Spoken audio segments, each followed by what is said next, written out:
Attention, parce que c'est moi qui passe la pelouse là aujourd'hui et ça va pas rigoler, hein.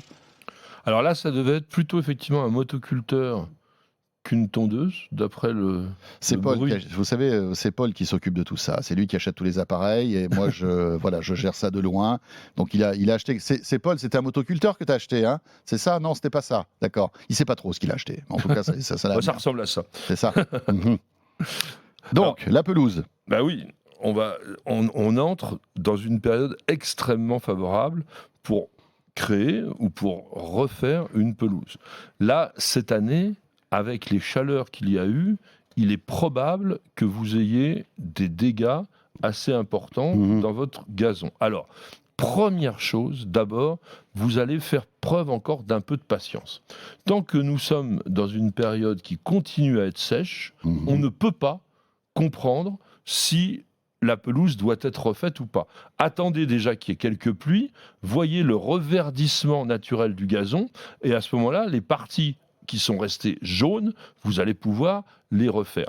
Si vous devez refaire tout, eh bien, c'est un bon moment, tout simplement parce que, écoutez, là, en ce moment, il n'y a pas de mauvaises herbes qui vont pousser. On est en fin de saison.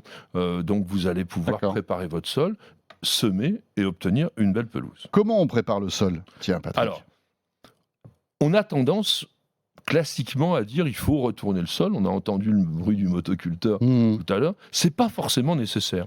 Vous pouvez simplement décaper la végétation présente, ça c'est important. Il faut mettre le sol totalement à nu. Mais comme on a besoin d'une assise relativement forte pour pouvoir avoir une bonne pelouse, parce que si vous labourez, vous allez ameublir.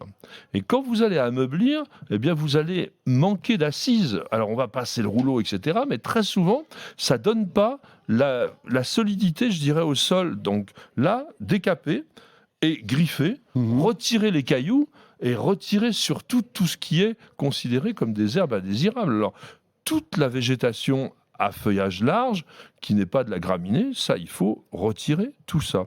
Est-ce qu'on sème ou est-ce qu'on plante le gazon, Patrick? Alors, d'ordinaire, on sème. Pourquoi? Alors, la différence entre semer et planter, c'est que semer, on utilise des graines, planter, on utilise des plants.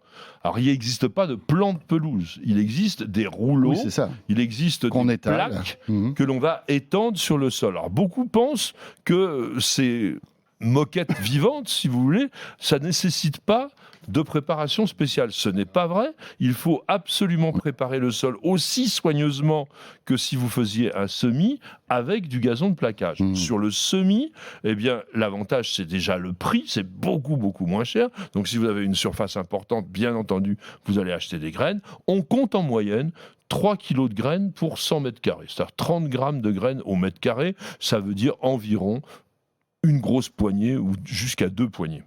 Pour terminer, Patrick, si j'ai déjà une pelouse d'aspect correct, hein, ça peut arriver, qu'est-ce que je dois faire en fait pour qu'elle reste comme ça belle? Bon, actuellement, on est encore sur une période d'entretien, donc on va tondre environ une fois par semaine, il fait encore suffisamment doux, et c'est pas mal en ce moment de mettre un engrais pour l'automne. Ça existe, ce sont des engrais qui favorisent le développement des racines et pas des feuilles. Pour qu'elle se prépare à affronter l'hiver. Et oui, tout à fait, pour que la pelouse se densifie.